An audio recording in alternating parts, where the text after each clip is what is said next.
Good evening, ladies and gentlemen. I am Saraswati, Secretary General of the Madras Chamber, and it gives me immense pleasure to welcome you all for this third N. Srinivasan Memorial Lecture. In fact, as you know, he was our former president, and we have all had the privilege of, at least many of us had the privilege of working with him. So we are indeed pleased and thankful to the family of Sri N. Srinivasan. And before I start the event, we would like to play a small flash about him. Then I would invite our guests to the head table. Can we have the flash on him, please?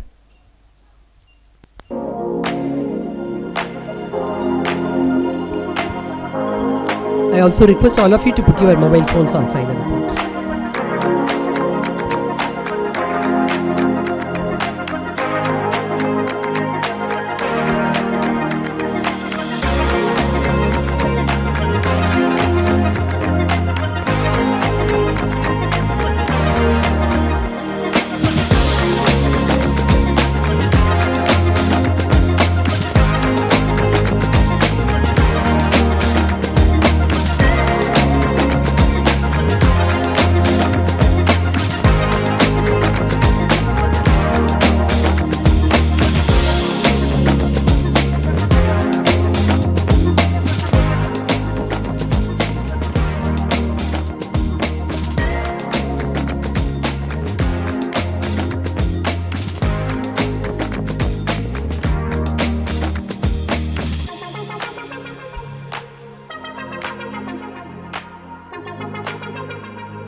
Thank you. In fact, the last but one photo we really cherish. All these are from the collections from the chamber. And the last but one photo where we had him, I think it was his last chamber day where he participated, where he was there as past president, current and future president, all of them joining together to cut the cake. That was a very, very special moment for us. Thank you so much. May I now invite all our dignitaries to the head table. Mr. R Seshasayee, Chairman, Asian Paints, the speaker for today. Please give him a big hand. Mr. Ramkumar Shankar, President, Madras Chamber, and Ms. Bhavani Balasubramaniam, the, shall I say, the pet daughter of Sri N.S.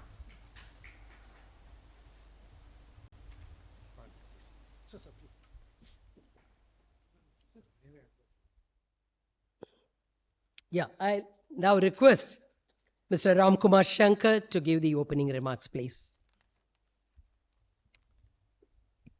I think Sri N.S. would have been happy that we started this very punctually at the stated time of 4:30, because punctuality was definitely one thing that he was very particular about.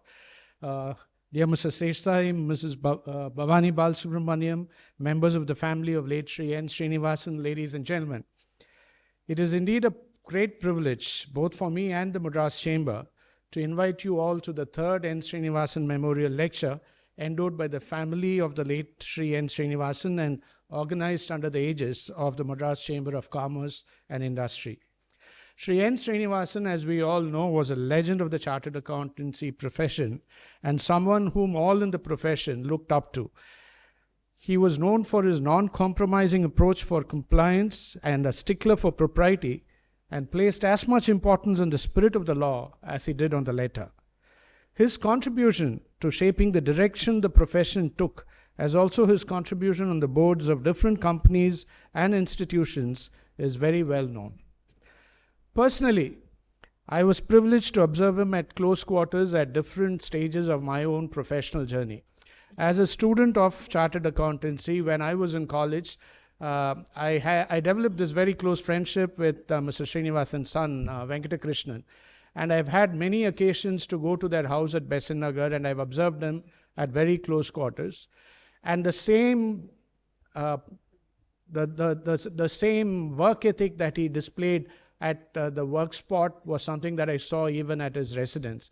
There was the same discipline, and there was the same need to observe the right kind of behavior that was there. The only person who had him under his thumb was, of course, his grandson, who's today one of the leading nephrologists in Chennai. Many years later, after that, I also had the opportunity to observe and work with him at the Madras Chamber. And as Saraswati mentioned, he was our president during the year 93-94. And for 25 years after he stepped down as president, he was very diligent in attending the governing council meetings as an ex officio member. And he had this one chair reserved for him right at the very head of the table next to the president. And he would ensure that the affairs of the chamber were steered within the straight and narrow. He would not allow any shortcuts to be taken. He would ensure that all the rules and regulations were observed to the T, and there would be no laxity in governance. He played a very significant role in shaping the chamber's representations on company law and taxation, and of course was instrumental in designing the first women directors program of the chamber. We at MCCI benefited greatly from his sage advice and wisdom, for which we will always remain grateful. It was a matter of great happiness and pride to us that sometime just 4 years back, he was present at that chamber day where we were privileged to have him cut the cake on that day to celebrate the chamber's birthday. He has also contributed equally to other associations other than the Madras Chamber, including the Madras Management Association, where he was the president in 89-90, the Employers Federation of South India, and the Institute of Internal Auditors. It is indeed a privilege for the Madras Chamber to organize the series of memorial lectures honoring N. Srinivasan's memory, Sri N. Srinivasan's memory, and Bhavani, thank you very much for giving us that opportunity. Today's event is particularly special because of the stature of the speaker. Sri Seshasayee is not someone I need to introduce to any gathering in India, leave alone at Chennai. And I think everybody braving the Madras traffic on a weekday to come here, such a good audience, is, I think, testament to that. Again, he is one of the giants of not just the chartered accountancy profession. Of course, we always take him as one of our own, very proudly, but he is also a giant in industry and a role model for all of us. He was among the pioneers in the profession to break the then prevailing construct of what a chartered accountant could and should do.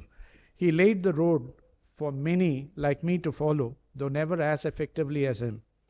He is one of the most respected business leaders in India, having served in multiple senior positions as the CEO and Vice Chairman of Ashok Leyland, the Chairman of Infosys, the Chairman of IndusInd Bank, and so many more. Today, he is the Chairman of Asian Paints. He has also served the cause of industry and nation building through his positions as President of CII, President of the Society of Indian Automobile Manufacturers, and through the very active role he's played on various committees of the Government of India. Beyond all this, his commitment to social causes is very well known, and he has lent his expertise and knowledge to various institutions such as the Cancer Institute in the Hinduja National Hospital, the Schizophrenia Research Foundation, NIT Trichy, IIT Delhi, IIT Madras, and a host of other educational institutions. And that is not all. He has written several short stories in Tamil and is the author of a full-length novel in English, The Dance of Faith, about the confluence of faith, culture, and art. Even though a work of fiction, Mr. Seshasayee, I would like to believe, sought through this novel to communicate the need to go beyond a binary construct of black and white, as also to question the tendency to stereotype. His formal training in classical music must have come in handy in writing this book staged on a backdrop of traditional dance. Given the breadth and the depth of his achievement, who better than Mr. Seshasayee to talk about what truly defines business success today? Ladies and gentlemen, Mr. Seshasayee.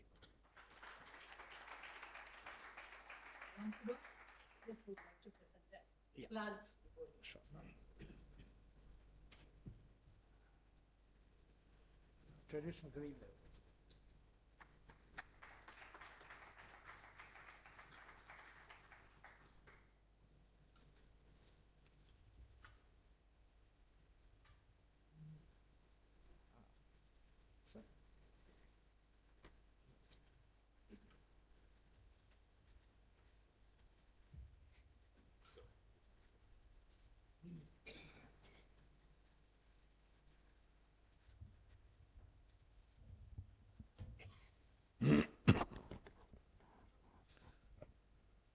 My friends in the dais, ladies and gentlemen, let me at the very outset thank the Madras Chamber and the family of Mr. N. Srinivasan for giving me this honor to deliver the third N. Srinivasan Memorial Lecture. NS was truly a towering figure. Not only was a doyen of the profession of audit, which is his calling, but also he put a stamp on corporate governance, on industry, and many other areas. And those who have known him even more closely than I have always said of him one thing which I think is worth recalling now, and that is that he always was a genius in identifying a problem, defining the problem very, very sharply, and not stop at that, but find a solution to that problem.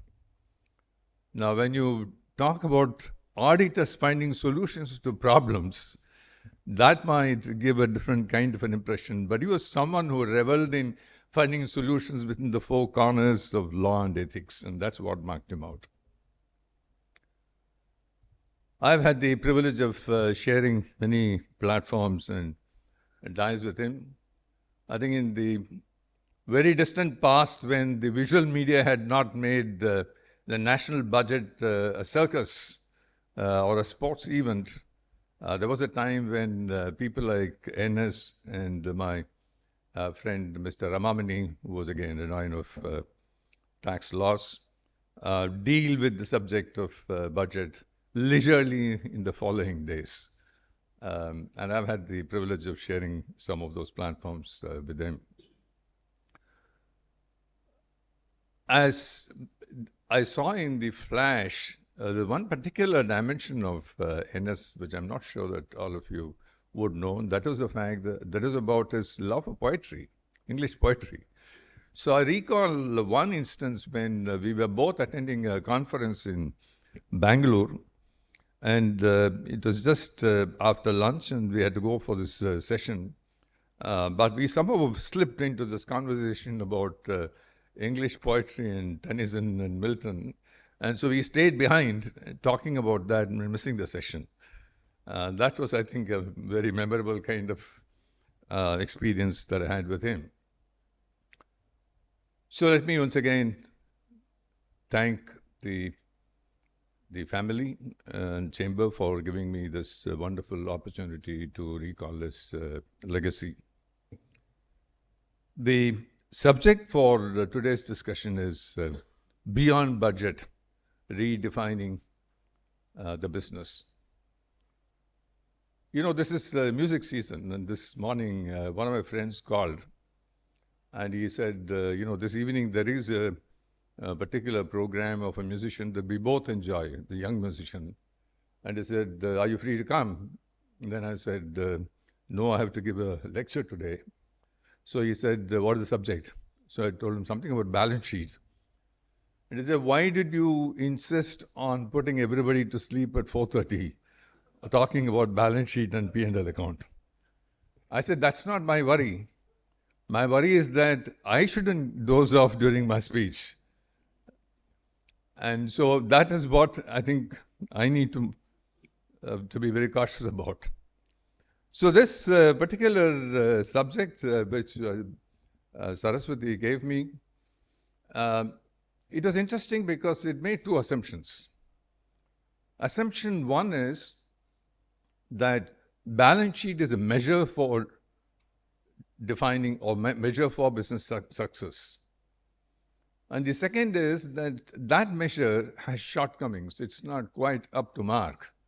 Therefore, we need to find other measures for defining business success. And I think it's important, therefore, to spend a minute to understand what all of us mean by business success. Somehow the concept of business success has now got tied to market cap. And in some sense, the fact that we are starting this phrase by saying that balance sheet is not the measure, we'll go beyond the balance sheet, means that we are starting off by measuring the financial success of a business as the success, right? Which is, of course, is a very, very important part of the success of any business. But it's much more than that. Business success needs to be felt not merely by the shareholders as investors, but the larger body of stakeholders. And in a way, in a manner of speech, success of business is the success of the globe, success of the world. Because 70 to 80% of the GDP of the world comes out of business in one form or shape. Except for the government or judiciary and instruments of governance such as these, all the rest, even farm is a business, defense is a business, health is a business, education is a business. So if you take across the world and measure the contribution of business to the global GDP, the McKinsey study says something like 70 to 80% is business. Therefore, in a manner of speech, success of a business is success of the country, success of the world. And surely a balance sheet is a very inadequate measure to look at the success of business as a whole. And therefore, I intend taking up this discussion this subject for discussion at 4 levels. Level 1 is to look at the success of business in a very strictly accounting term. What does it mean? Do we have the right kind of measure in the balance sheet and financial statements to define the success of the business? That's at level 1. A level 2 would be to look at business at a business level, which is beyond the accounting level, but at a business level. And a third level would be to say, what is the impact of this business in terms of its contribution to the society, to the nation, to the world? And then the fourth level, which is going beyond all of this, what is the contribution of the business to call itself a successful business in terms of setting up standards of morality, standards of conduct, standards of ethics? So I wish to deal with the subject in these 4 levels. Let me take the first level, which is dealing with the success of business from an accounting perspective.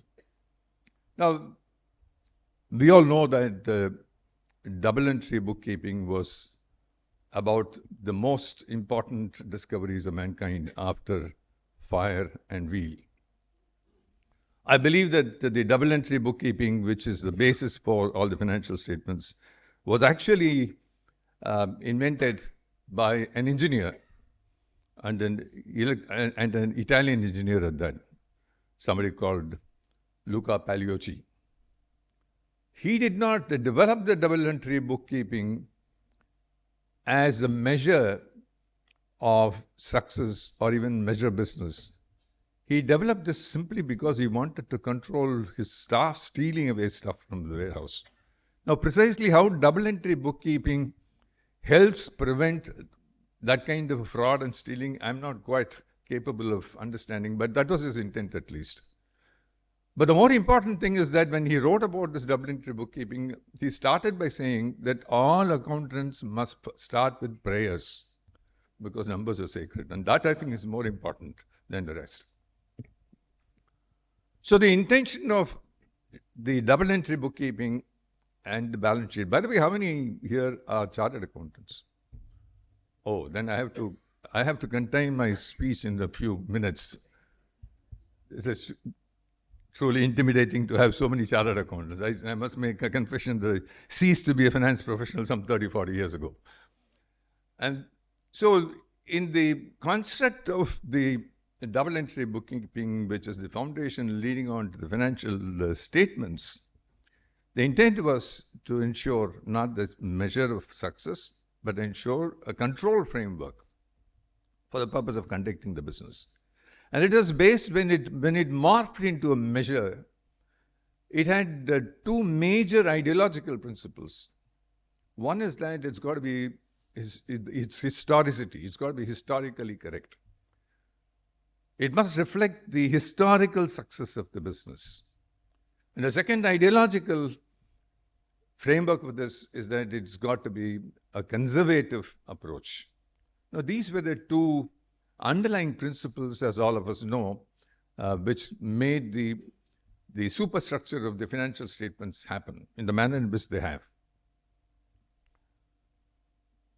So if you look at the historicity and the conservatism as the hallmark of financial statements, then the question that we need to answer is that, based on that, are the financial statements, the balance sheet and the P&L, are they true reflection of the business success of an enterprise? Now, when we begin to take that approach, then we are faced with this constraint of historicity in the manner in which a record, all of us know about this, that it is a historical accounting methodology. And therefore, one of the problem areas, we have three problem areas. One of the first problem area is the one relating to fixed assets. We know of many, many companies who have vast real estates which are in the center of towns, center of major cities like Mumbai or Delhi or Bangalore or Chennai.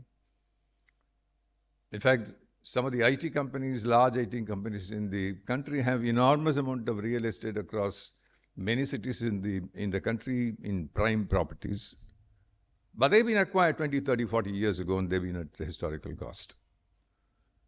I don't know on what is the value of the Taj Mahal Hotel in Mumbai, which has been assigned to it in the balance sheet of the company that it is based on. But it is 100 years old, and the real estate values of this 100 years are vastly different to what it is recorded there. Now, you might say that, yes, but it's conservative accounting. It's not about business here. But there is a compelling argument to say, but a financial statement must reflect the true value, not necessarily only the historical account. And this came to strike me in a small incident or a small experience that I had with one of my friends who is also into real estate business. And this business was running into loss for a few years, and then he came to me with the balance sheet. Now, this particular part of the family which is running this business was wanting to buy out the shareholding of other parts of the family which are abroad. The company's balance sheet showed negative net worth because it's been losing. But he also told me, but by the way, we have the real estate in the following locations in Chennai and Coimbatore. And that would have run to several hundreds of crores, which is not in the balance sheet. Now, therefore, if you say that, the business success has to be measured on the basis of a balance sheet, it brings to question whether it got to be really looked at with the two ideological principles of conservatism and historicity, or should there be an obligation to get the real value to be mentioned? So is there a possibility, is there a scope at all, is there an argument to say that if you hold real estate beyond the 20 years, you need at least to have a disclosure of its value as a memorandum information, maybe to start with? So these are the questions which will come as a result of this issue. The second is, of course, as all of us know, is the issue relating to depreciation. Of course, there have been a lot of improvements in the last several years as a result of various accounting standards and the changes that have been made. But there is no gainsaying the fact that the depreciation does not truly reflective of the loss of value, either as a result of obsolescence that might be happening or because of the wear and tear. They vary. And therefore, there is an issue that although that we might go as near as possible with impairment issues and so on and so forth, but it's not quite where we ought to be in terms of defining the business success or measuring the business success correctly, and I will leave it at that. The third part of this discussion with regard to the balance sheet and the accounting level is the one relating to the intangible assets, where we today do not have an understanding of some of the very, very high value intangibles that most businesses have, whether it is a brand, whether it is in terms of the market presence that it has or the technology advance. This morning I saw in the Economic Times that somebody had claimed that they hold the proprietary rights for Twitter as a brand. We all know that Elon Musk took away the business and rechristened it as X. But then Twitter and tweeting is a verb, and it's got enormous amount of value as a brand. And somebody had claimed that this is a brand. But I had one experience, and that was when I was on the board of one of the largest private banks many years ago. And there was a proposal from one of the promoters of a very large, successful business groups who wanted to raise money for gaining more presence in the shareholding. But he came to the bank with a proposal where the collateral was much, much lower than what the bank wanted, and therefore it was going to be turned down because it's not willing to pledge the shares of the company. But he said that other collaterals could be done. And then one of the things that I thought at that point of time, which was most valuable, was the fact that the brand was being held by a private company which had been leased to this listed company. And that is a very powerful brand, right? So obviously the collateral was the brand because it had so much value in it. Now you realize the value of that brand. There was another experience. One of the Chennai-based companies was parting ways with its foreign collaborator. And the chairman of this company, who belonged to a very reputable group, and all of you would know if I mention this, I don't want to mention that. He was in negotiation with the foreign collaborator who wanted to buy out his share, but wanted to retain the brand of this local company because that they felt would add value to the business. So he called me. Actually, he was in the meeting, and he came out and called me, and he said, they want this brand. Should I agree or not? Very good friend of mine. I said, don't give away until you get good value for it. So he said, so what would be the value at that time? This is about 20 years ago, 25 years ago. So I said, maybe some multiples of your revenue. And I gave a figure. He said, are you sure there will be multiples of revenue? I thought it will be multiples of profit. I said, no, just try multiples of revenue and this number.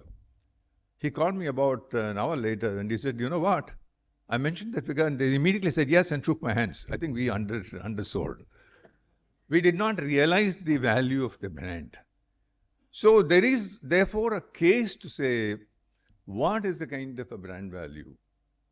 What is the kind of a technology value that these institutions have, even historically built? So these are the inadequacies of looking at balance sheet to measure business success, because some of these very important things stay out of the published information. Let me go to the second level, and is looking at business success as business. In the 21st century, one thing that happened was that everybody who was a stakeholder in the business, particularly the investors, decided that this is a different kind of a century, altogether a different kind of a century. It's not the same as the past. That the past cannot be extrapolated to the future. that the past has limited kind of a utility for the purpose of reading the future. That the past is just a dot in the very long line of dots that we have, and which we need to look at for the purpose of assessing the future. Some of you might remember that the US Army US Defense talked about this VUCA world, VUCA, VUCA world, which stood for volatility, unpredictability, complexity, and ambiguity. Now, they were simulating this kind of possibilities in which the world could move into, and how should the defense be prepared for that. But I truly believe that we are in the VUCA world today. The unpredictability, the complexity, and the ambiguity today is something that we are facing in our day-to-day business dealings. Given this fact, I think the market moved into looking at the business success very differently. They stopped looking, or almost stopped looking, at the rearview mirror and just looking at the front glass. What did that mean?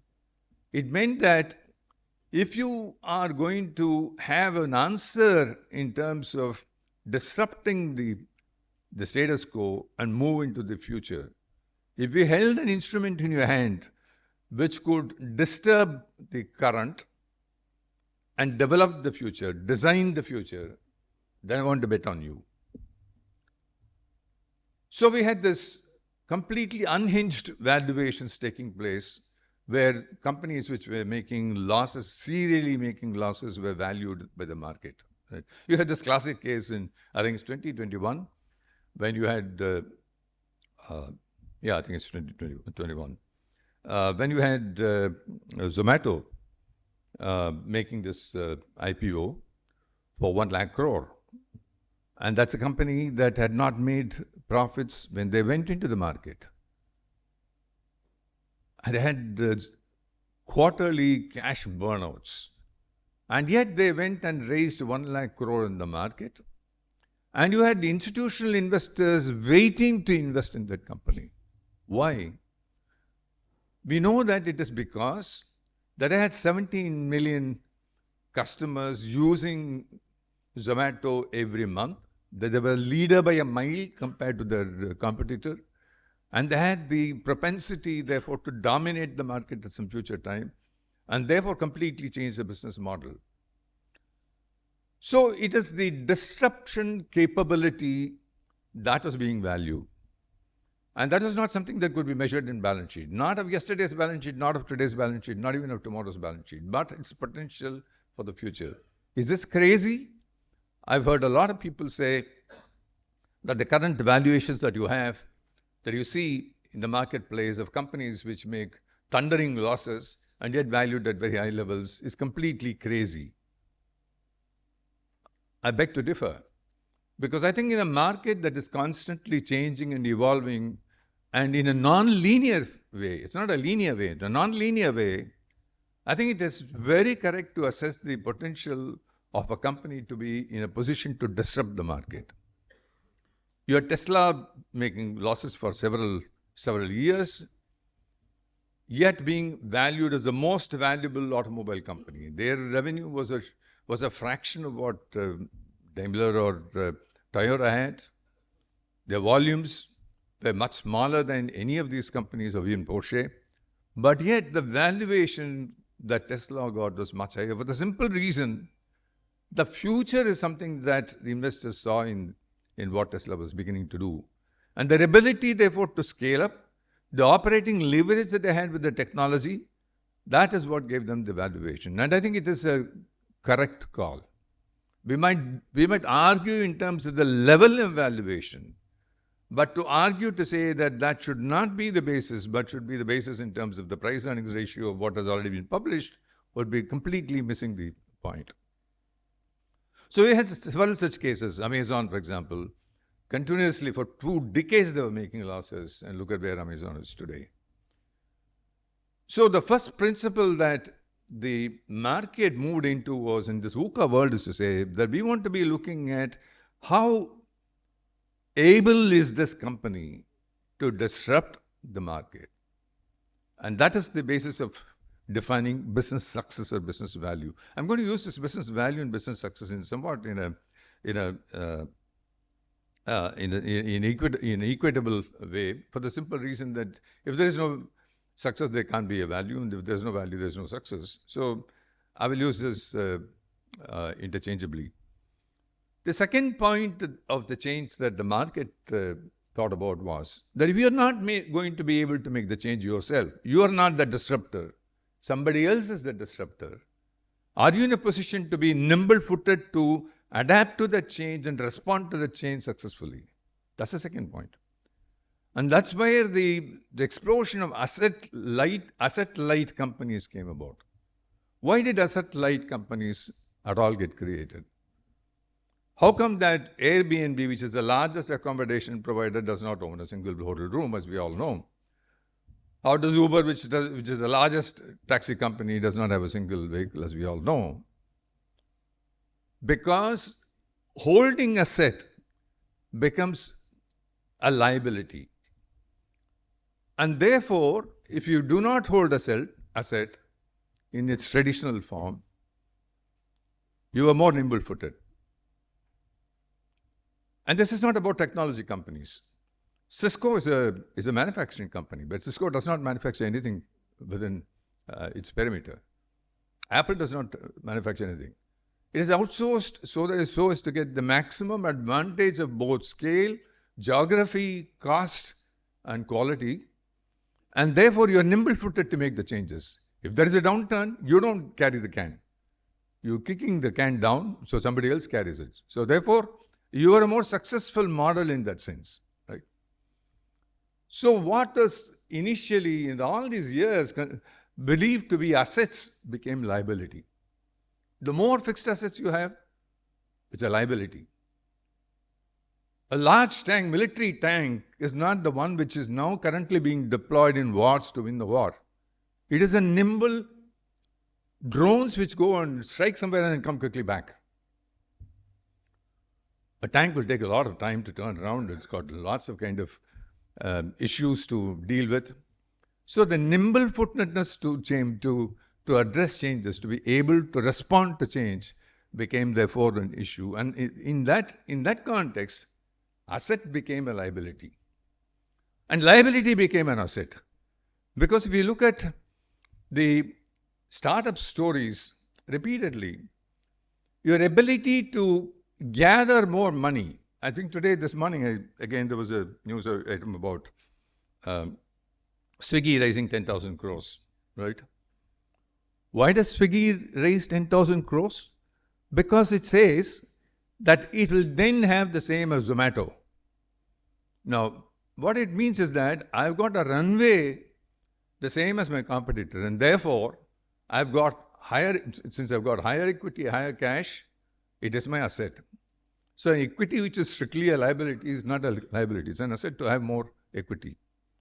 Your ability to get the right kind of investors to invest, that is an asset. Having the right name as an equity holder is an asset. Therefore, assets have become liabilities and liabilities have become assets. That's how it's been turned now. And then there is a third issue in the context of this VUCA world.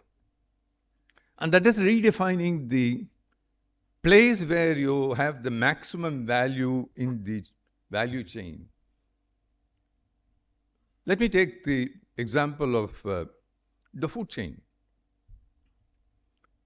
You got a farmer who is to deal with unpredictable weather, droughts, heavy rains, pests, high usurious rates of interest in which he has to borrow, and all of that, and finally successfully raises a crop. He's in a business and he successfully raises a crop. Do you think a farmer can go for an IPO based on the model that he is successfully raising crops despite all the risks? We'd all say no. And then you got a GRT, which has got a very good restaurant. I recommend that truly. It's a good restaurant. And they employ their cooks and they get the licenses. I don't know what it takes them to keep those licenses. But all of that trouble taken and they cook the food. Can they go for an IPO? Maybe, but not quite. And then you got a Swiggy which delivers this into your home. Can they go for an IPO and get a valuation? Of course, yes, we'll have a queue. Now, where are we? Is this a very perverse situation? Where we say that there is no value creation in growing the crop and the grain. There is no value creation in creating the product that you're consuming. But there's a phenomenal disproportionate value that is created in delivering that. Is that very perverse? You could say yes. But there is an underlying kind of philosophy in this. And that underlying philosophy is that you got risks in the other two. You don't have a risk here. Right? And you're close to the customer. Think of a model where you're very close to the customer and you're top of the risks, in which case your rewards are very high. Does that lead us then to this again a very perverse situation where we are saying that low risk is high return? You know, we'd all been taught to think high risk is high return and low risk is low return. And you know, do we have now a completely different kind of a world where we are saying low risk is low return, low risk is high return? Now, it'll take us into another discussion, but again, I would like to say no. There is a cycle, and I'll make this a brief point because this is something which needs to be elaborated, but I'll try and make this into a brief point. There is a cycle of value creation. And the initial stages when you have the concept which is yet to be proven, the risks are very high. When you get into an operational mode, the risks are still there, moderate. And when you're on top of that, when you've proved and you've got 17 million customers, you're behind it, the risk is behind you. But by then, the valuations have moved up. When the valuations have moved up, the return is going to be lower because you're not going to have that kind of higher return coming on the valuation anymore. So there is a certain logic to that. But this is open for discussion because there are discussions happening in this space as well. So that's my second level. The third level of discussion with regard to business success measure is going beyond just the business, but looking at its impact on society, on the country, and the globe.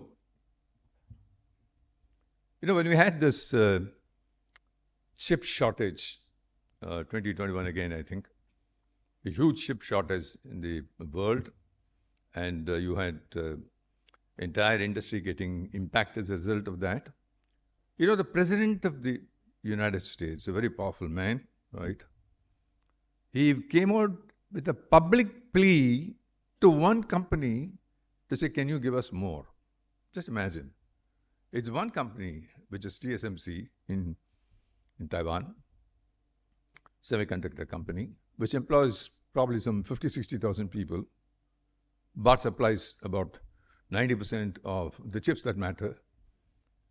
And here's this, perhaps arguably the most important person on the planet, making a plea. So there is this saying that Taiwan does not have to worry about China. The cover it has is not the military equipment, but it's a silicon cover that it has.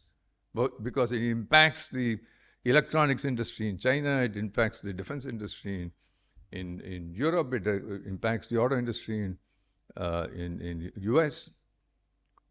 That's the power. That's what you're contributing to the country. If you look at Saudi Arabia, Aramco is not just an oil company. It is the very basis on which the entire country is being reimagined as a modern state. So the influence of a business goes much beyond.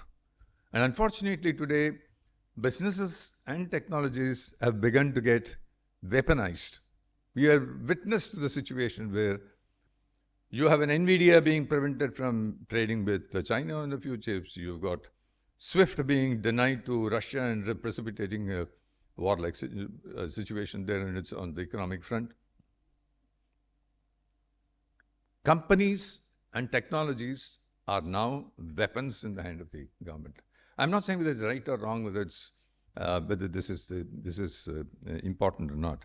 I'm merely saying that the influence of the business goes far beyond its balance sheet, its financial statements, its influences in terms of the geopolitical situation and how the country itself is placed in the geopolitical world.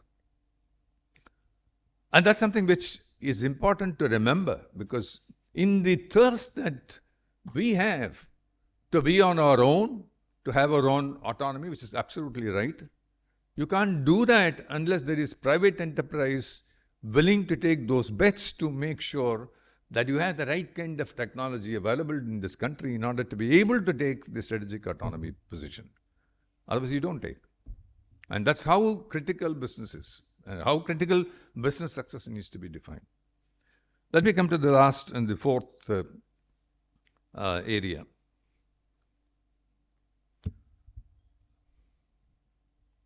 And that is with regard to setting standards.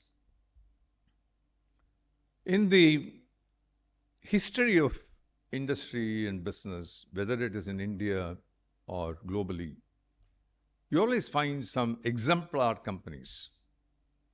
They go much beyond what the law requires them to do.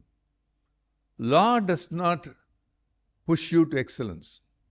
Law lays down the minimum.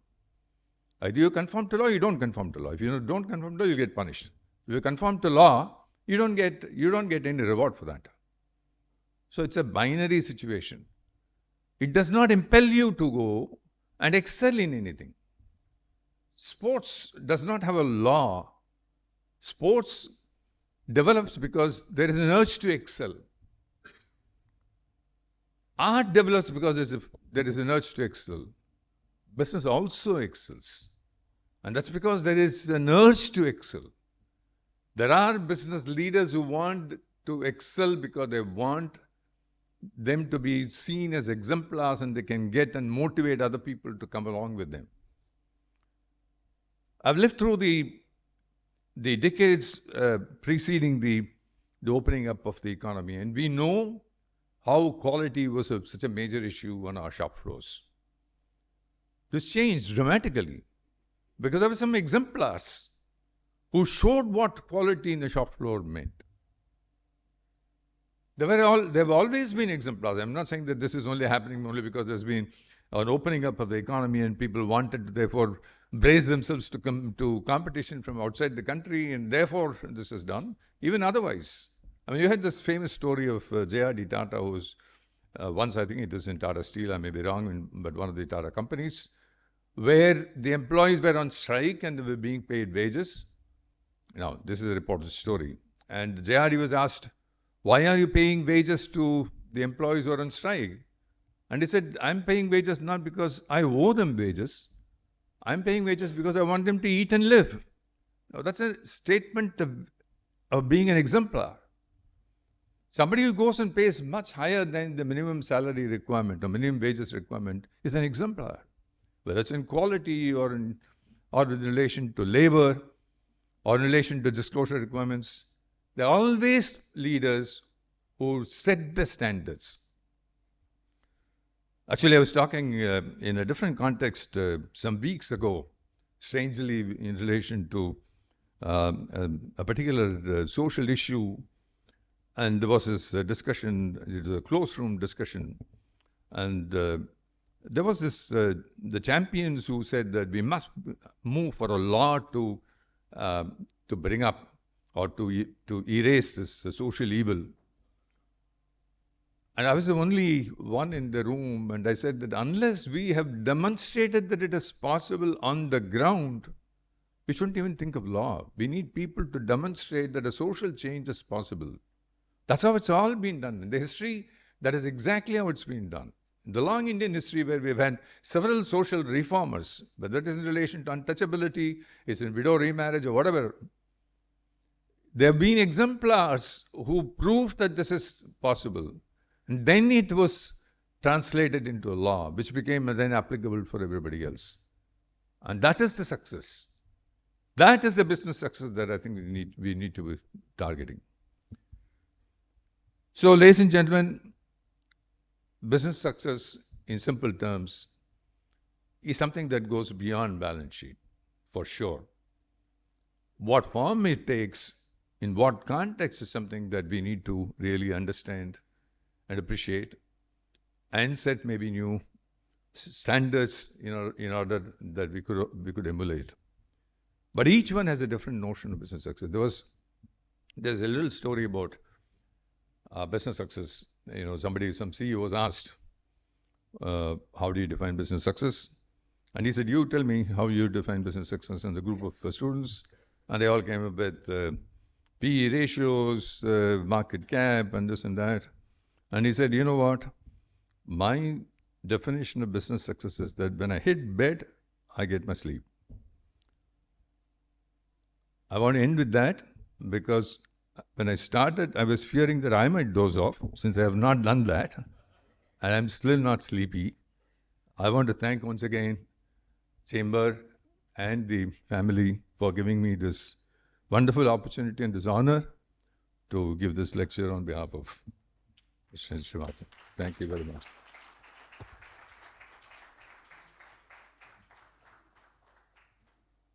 Not very often we get an opportunity, so we don't want to miss it.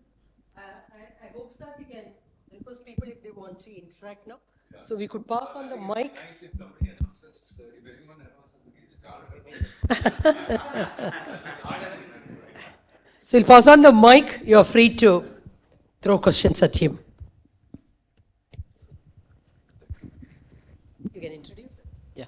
Hi, sir. I'm Srihari from a law firm called, not a chartered accountant. Yeah. So I'm a lawyer, IP lawyer. So what keeps you going? You have been in several companies, and you still kind of lead the business in many companies and many things. So what keeps you going?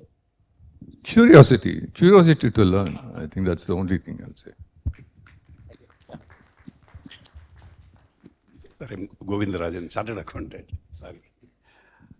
I said that once sometime back when Mr. Narayan Murthy said to have asked.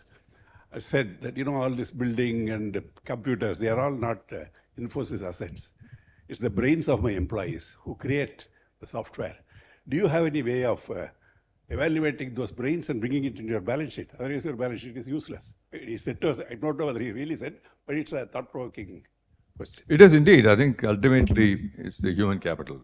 Ultimately, the people people create technology, create products, translate them into sales and businesses and profits and so on. So the quality of people is significantly important for any company. It goes without saying. But in terms of measuring that, bringing into a balance sheet, that's a tough call. There are many, many models of measuring human capital. Nothing that I would say that I know of, which is anywhere near saying that this is something which is a reasonable way of calculation of value. At the end of the day, that gets translated in terms of how the business delivers. Good evening, sir. It's great to listen to you as usual always. I'm Sridhar, not a chartered accountant. In terms of when you said balance sheet and this thing, the question that comes to my mind is Indigo's fiasco now. When everybody was speaking on time and whenever we used to get into flight, on time was the thing, but it became such a different scenario now for last week. And at this juncture, it was almost a monopolistic business that they were in. When we have listened to you all the four sides of the business coins, a successful business just getting disrupted in a bad, negative way. Your views or thoughts on that? I think one thing that I've learned over several decades is that when there is a disaster, you have immediately people making judgments. And quite often, these judgments are not sufficiently well informed. I'm not talking about Indigo, I'm talking in general. There can be many types of challenges that companies face. At various points of time, these challenges crystallize into a crisis, right? And when that happens, the external world, without enough information, knowledge, comes to a conclusion, and then it becomes important to defend. So I think there are two things which therefore become very necessary. One is that any company needs to know the boundaries of its ambitions, boundaries of its capabilities. I have a distinct discomfort when you have companies or even countries breastfeeding to say, that we are great, that we can do all kinds of things. I think humility is important. I think playing it with your heads down, I think is important. That's what I've learned. There is a great danger in projecting something which you are not going to be able to sustain at a crunch time. What can you sustain at a crunch time? That's all that you need to say. And how do you improve the capability at crunch times to face? That, I think, becomes a very important kind of a call that every company has to take. Thank you. Sure, yeah. Okay. If I may just ask the question. Ram Kumar, I used to be a chartered accountant. I'm not sure what I am right now, but this question is, given the nature of how the environment in which business is being done today, and I don't want to get too explicit on it, but I think it'll be clear. If somebody is too dogmatic on values, do we end up actually destroying value? It's actually a spiritual question. I should not really take this as a business question, right?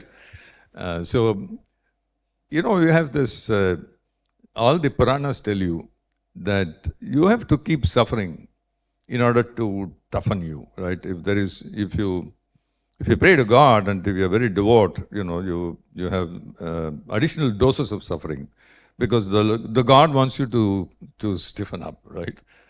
Now, whether you take that line of argument or not, the answer to this question is that if you are going to have values which are under test and you're unable to meet those values, what you call the dogma values, then I think, I must again humbly say without knowing the context, either the values that you don't have enough faith in those values, or you have faith, but you've not thought through sufficiently what it implies in a business context. I think, and be prepared for that. I think this is, again, my experience, that if you hold on to something, you got to think through whether, if I take this position now, can I hold on to this position under conditions which are very different to what I'm having now, and the challenges of which might materialize? Will I still be able to hold on and use this as a speaking value, right? If you're not certain about it, I don't think we should speak about that value. Good evening, sir. I'm Acharya. So maybe that spiritual question, I'll try to, it's my business translation of that spiritual question. So in an era when business success is defined less by the balance sheet and more by valuation, and even private equity funds, etc., have this limited time frame, do you see it as a negative? Are you concerned, or from a governance or overall standpoint, or you feel this is the way it's going and it's okay? I just wanted your thoughts on that. Thank you. I'm not sure I understood your question correctly, but I would say that governance has become much more complex now, right? And I do see an asymmetry between the responsibilities that you have and the authority or access or the control that you have. So there is an asymmetry developing there. So quite often the board has, at a board level, the board has accountability for stuff that it may not simply have a control of. Take, for example, a fire incident somewhere in one of the factories or something. You may not have any control. I'll give you one real-time issue. I was once, when I was landing in Jaipur, somebody came to me rushing from my office and said that, there is an arrest warrant against you.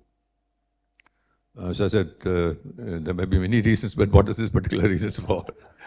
And he said, you know, there is a forklift operator in the factory, in our factory in Alvar, who reversed the truck, knocked a guy and killed him.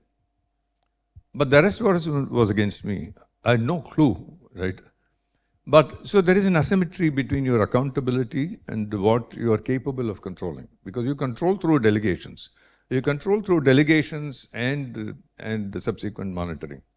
So I think there is that situation. Having said that, now I think it's a good thing to have those kind of things, because in every board you start now today by looking at a safety record. There's a consciousness that gets built in. That you push some of these values into the organization because you have a vicarious responsibility for that. Therefore, you begin to say, you know, let's open this discussion with safety record. That's a standard thing now in every board, which is a good thing, right? So I think you've got to take the push with the roundabout. So my name is Jairaj. I am not a practicing chartered accountant. I am more from the banking and financial services institutions. I think both, I've been there in the IT as well, and I think in both where we can, without hesitation, say that you are the Jambavan of both the areas. That makes me feel very old. Jambavan is particularly old, as you know. So the point that I really wanted to understand from you is, we talk about, I was wanting to take a more holistic approach towards this success that goes beyond the profit and loss. And when we are in the banking and financial service institution, we talk about the three pillars, mainly being the customer experience, and we talk about the productivity, operational productivity, people, HR, and then the return on shareholders. But as we see, the moment there's a competition, the moment there are when the push comes to a shove, somewhere down the line, at least this is something that I have probably experienced, that the return on shareholders, which probably ultimately moves towards your balance sheet, takes precedence. Even if it is for a short term, long term, it takes precedence over all the other areas. Even if I want to look at a project where the customer experience could be multiplied and therefore revenue could be built over a period of time, the first thing that is actually I have to prove is how does it help you in the next 2 years, 3 years, 4 years. So where do you see this maturity happening over a period across the industry, where the general, which goes really beyond the profit and loss account in the true sense? So I think I would give my response in at two levels. One is clearly the quarterly statements and what is called this QT quarter to quarter tak. That certainly has made perspectives much more shorter, clearly, and therefore there is this push for the short term versus the long term. But that said, we talked about loss-making companies still being the most coveted investment destinations for investors. We talked a lot about that, right? Why does it happen? Because these companies are able to articulate that they are doing what they are doing because it's going to be good for the future. So if you are doing something which is really going to benefit you for the long term, and if you're able to articulate that correctly to the market will understand that. But if you say that I don't know how to articulate, or I don't want to articulate, then you have a problem. My name is Anand. I'm a chartered accountant. I have a question which I want you to I think you should stop now. I am not a chartered accountant. Okay. No seminar is complete without the mention of artificial intelligence. So therefore, I'm bringing that subject very consciously now. You mentioned that valuation is now a game of acquisition of customers, and even irrespective of losses, as long as you're disruptive, you get a better valuation. Do you think the trend will now change with so much talk about AI? even manufacturing companies who embrace AI better than others would command better valuation than others, technology being part of it, of course. What's your sense? So everybody is an expert on AI now, but I'm not. But though I do spend a great deal of time trying to understand, figure out what this is all about. And here is my take. My take is that, firstly, I think too many startups, I've spent quite some time in the Silicon Valley last couple of months. And my take is that there are just too many companies who are developing point solutions, which will probably not, they don't have longevity. They can be swept away by another innovation, another innovation, another innovation. So I think there is a bubble. There is no doubt in my mind. That's my take. I mean, I'm not an expert. I want to make this caveats. And I also find that companies are saying, oh, let's adopt this AI tool. Let's go and get a consultant, KPMG, to come and tell me, sorry, not KPMG, some consultant, to come and tell me, which AI tools can I use? I think it's a completely wrong way of framing it. If you say, what do I want to get? If I say that I want to have customer acquisition to be speeded up or at a cost much lower, or stickiness of the customers to improve by some audacious figure of, 100% or whatever. Then I say, can I use any of the AI tools to achieve that objective? Then it's sustainable. I think too many companies are going the other way around by starting with AI tools. I think that's completely wrong. You have to have your business objectives and then say, to achieve that business objective, an audacious business objective, does any of this AI tool, will any of this help me to do that? Then I think it's sustainable, right? So I think this is my understanding, my limited understanding of what is happening in the AI area. Manufacturing, since you mentioned particularly manufacturing companies, I believe that manufacturing has absorbed a lot of automation, a lot of intelligence built into the manufacturing process in the last decade. As you know, the 4.0 has been a major change in the manner in which we have absorbed intelligence in that. There is the incremental value that any of the current AI tools that are getting developed to improve that vastly, to my mind, is not that high. But there is a much higher level of potential in the marketplace. There's a much higher potential in the product development phase. But a manufacturing phase is probably much leaner. So my name is Murli, Wheels India, engineer. So I think the question is in terms of geopolitical perception having an impact on valuation. Case in point, you did mention about Tesla.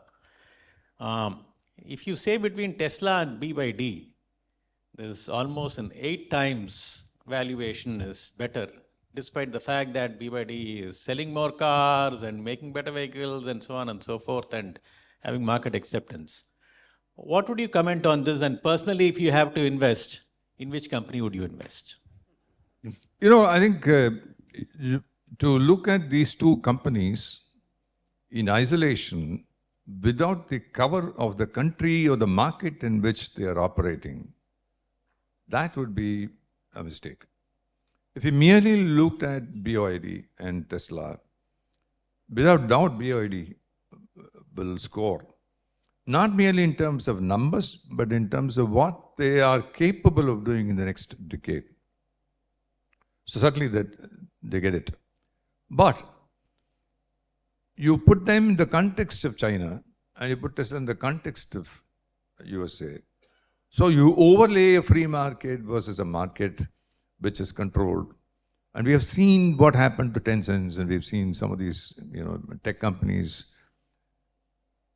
There are an ideological overlay there. And therefore you're beginning to say, wait a minute, standalone basis is fine. But they're sitting in contexts which have a significant impact on valuation. That explains. Quite often we think market is crazy. Market is not really crazy. Market is like, investors are like sheep, they flock. That's true. But on a long period of time, market is right.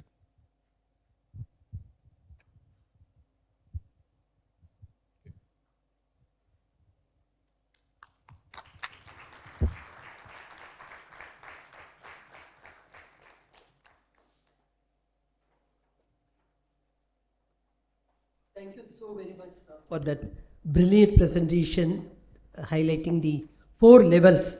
Probably you had covered the entire topic in a really very concise way. Thank you so much. In fact, as he mentioned about the poetical skills of Sri N.S., I recall his sense of humor also, because I should thank Mr. Balu, Economic Times, for sharing this with me sometime back when we were discussing about Mr. N.S. I think a few years back, before his passing away, he had a fall, and this is what he wrote. He also spoke to me on this, I recall. He said, "Many eyebrows are raised at my being active in the profession, even after becoming an octogenarian. Smilingly, I used to respond, accountants do not retire, they lose their balance." A few days back, he says, "I momentarily lost my balance and fell. Thank God there is no fracture, and I am now back on my feet with a new companion besides my wife, a walking stick." This is a sample for his sense of humor. Thank you so much for your brilliant lecture and make us recall his virtues and things like that. I now request the family represented by, I think, Ms. Bhavani and Dr. Balaji to say a few words.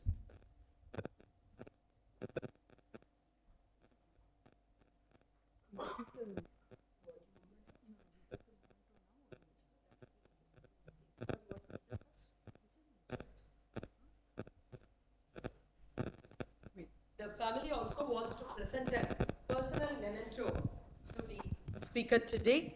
I request Bhavani to do the honor. Yeah. Are you going to flash that? Yeah, we will do that. Okay. Once. I recall fondly those days when I was a student and a young chartered accountant, those programs where Mr. Seshasayee was the speaker and Daddy was the chairman. Early in the morning, he used to sit down with a smile and then make notes, looking at the hard copies of the paper which he is going to present. And let me tell you a little known secret. If there are 3 speakers, the others got limited time and more critical questions from him. When it came to Mr. Seshasayee's presentation, he made sure that there was more time allotted for him, and he gave encouraging remarks for him to bring out more of his potential, because he was a fond professional of Mr. N.S. And today I saw a repeat of the brilliance which Daddy used to enjoy sitting in the platforms. So, you want to flash that? Yeah. Yeah, you can blow it up. We have a memento which he had prepared himself, and what he had written as a covering letter for that memento, because it's difficult to read, I'm just going to read. It is in his letterhead and signed by him. The letter is also there. And he said, "In the increasing stressed business environment, I believe that the enclosed tablet, which if kept in the office table or at the drawing room in the bungalow, would act, if not as a stress reliever, at least a soothsayer, as it would often catch your eye and give you the required philosophical comfort. I would, however, hasten to add the word of caution. Please keep the tablet at a respectable distance away from your prayer room, lest it should not offend the gods." And he assigned it himself. He has a signed copy of the letter attached to each of these plates. And let me read the poem which he has written, which he has done as a nice placard. "Peace within. More things are sought by prayer than this world dreams of. Prayer doesn't necessarily change things for you, but it changes you for things. Compromising faith on these couplet, not akin. Navigating through wavering waves to anchor in, peace within. And I thank my husband for presenting this to the speaker and to Ram Kumar. So we are very happy that Daddy would be very happy that this memento has been given to his fond professional, Mr. Seshasayee.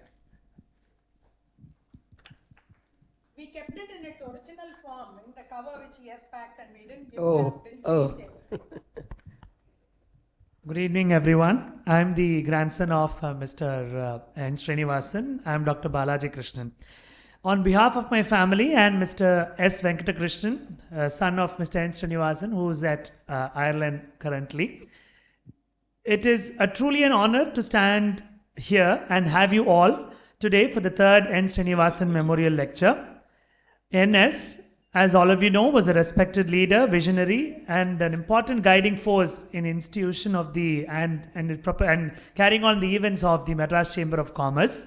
He used to always say chamber day, and I'm going, I won't be coming for this and all that. I never knew what the chamber was. The only chamber what I knew was 36th Chamber of Chauvelin, which was the movie I was watching at that point of time. So anyway, someone whose values were not just spoken but lived. To see his legacy remembered through his memorial lecture is something that fills our family with pride and gratitude. I want to thank Madras Chamber of Commerce, especially Mrs. Saraswati, for continuing this tradition and for keeping his ideals alive through dialogue, learning, and collective progress. I know up there he would be delighted to see all of you here carrying forward the work at the chamber he truly cared for in his life. Thank you for honoring him, and thank you for giving me the privilege to speak today. Thank you. Thanks a lot, Dr. Balaji.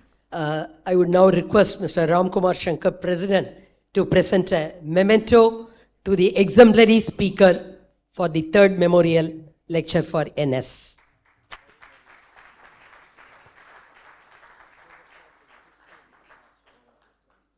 We always take pride in presenting the history book of the chamber. I am sure Mr. Seshasayee would love reading it.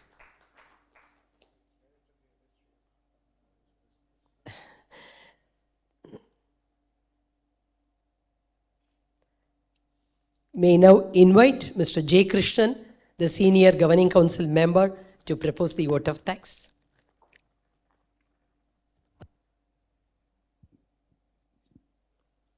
Mr. Krishnan is also the third generation entrepreneur, so probably this topic he could also add. Good evening. Hagiography is a word that I learned in my college, and it says, let's praise great men. That's hagiography. Indeed, it was a praise for a great man by a man who was no less great than Mr. Srinivasan. So, Mr. Seshasayee, sir, it was indeed Tamasoma Jyotirgamaya. The way it is a mundane document of a balance sheet can have such complex facets to it, and the way you brought it out was truly fascinating. We are extremely thankful to you for your august presence and the enlightenment that you have given this audience. I wish to thank the governing council members, the expert committee members, the delegate, the family of Mr. NS. Indeed, he was, as everybody said, a no-nonsense gentleman, and I have received quite a few rap on the knuckles from him, which I fondly do remember. We thank Mr. Shankar, IBC, for the video coverage and the live broadcast, the hotel, the audio-visual backdrop, mics. Last but not the least, Ms. Saraswati and the able secretariat of the Madras Chamber, press who are present, and each one of you, out of regard and respect that you have displayed for your presence today for this wonderful, wonderful evening. Thank you very much.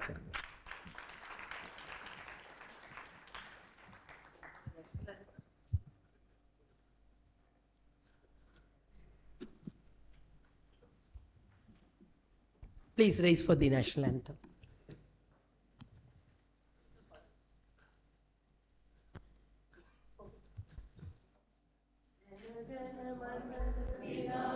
जय हे भारत भाग्य विधाता पञ्जाब सिन्धु गुजरात मराठा द्राविड उत्कल वङ्गा विन्ध्य हिमाचल यमुना गङ्गा उत्सल जलधि तरङ्गा तव शुभ नामे जाहे तव शुभ आशीष माहे याहे तव जय गाथा जनगण मंगलदायक जय हे भारत भाग्य विधाता जय हे जय हे जय हे जय जय जय जय हे. Thanks everyone. We can have some refreshments in the adjoint room. Please join for tea.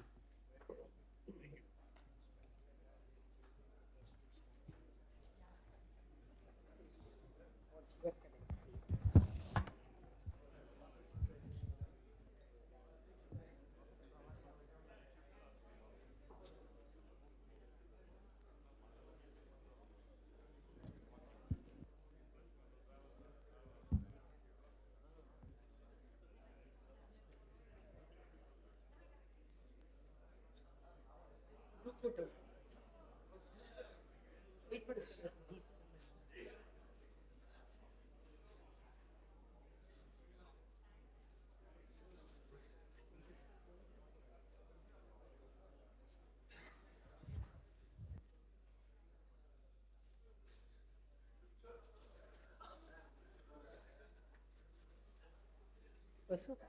GC members வர சொல்லுங்க.